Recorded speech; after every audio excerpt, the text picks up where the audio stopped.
everybody, and welcome to Father in the Church. Well, actually, it's a Sunday school video, but since we're here in our downstairs chapel, I just thought I'd start with that. Now, why am I down here? Well, you're going to have to wait for that until the end of the video.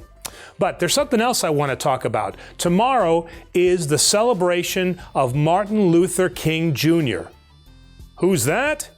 Well, he was a civil rights advocate of the 1960s. He was the man who had a dream. And what was that dream? That dream was equality among all races, black, white, Hispanic, whatever. And he fought against racial injustice, and he inspired millions of people to continue his dream even unto today. So that kind of brings me to another point.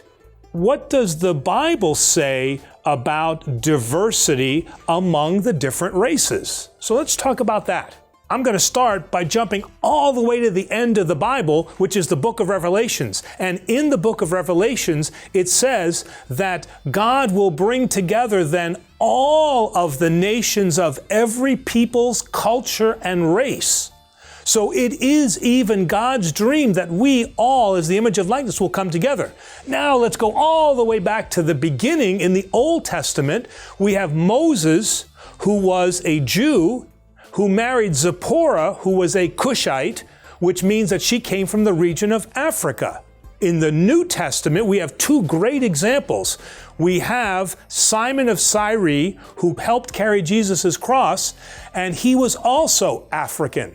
And then we have the Ethiopian who rode in the chariot, who was part of the royal guard of the Queen of Ethiopia. And he met with Philip, the apostle, and Philip baptized him. So these are positive examples of diversity in the Bible. In fact, if you look at the peoples of the Bible, they were a very diverse group in of themselves. There was the Jewish people, there was people from Egypt, there was people from Alexandria, there were the Greeks, and there were the Romans. These were all different peoples and different cultures, and none of them really looked exactly the same. And in fact, if you take a look at some of the icons that I have here, you'll see now Jesus looking like this. Then you see here Jesus looking very different. Now, aside from these examples, if you went to other places around the world, let's say like Africa or Russia or Asia, you would see each one of those countries depicting Jesus in their own way. So that brings us to a point. Do we know what Jesus looks like?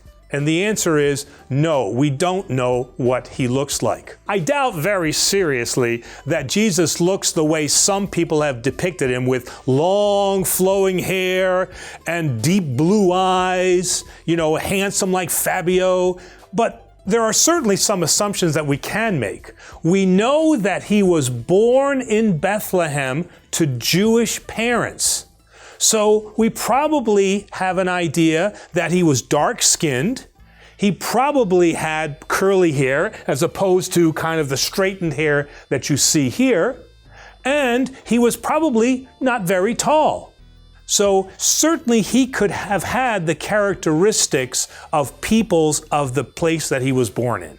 So why do we depict Jesus in all these different kinds of ways then? In our human weakness, we want to see Jesus in what we look like, what is familiar to us.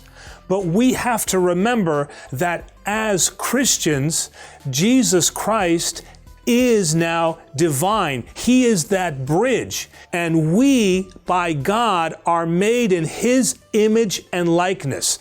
And that's where diversity is so beautiful, because even though each one of us is diverse, different skin colors, different hair colors, eye colors, we are still united as one because we are all one in the image and likeness of God.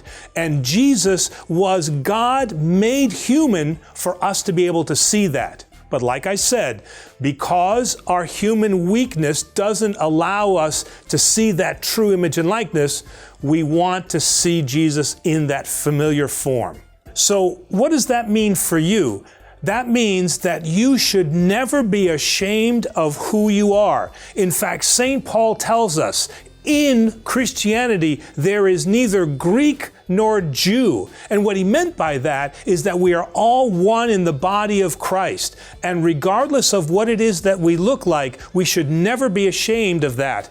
And the Bible celebrates that diversity by introducing us to so many different people who work together in positive ways. That's what I want you to remember out of this, is that yes, you are the image and likeness of God, but the way that you have been made by God makes you that image and likeness, which is beautiful and should be celebrated.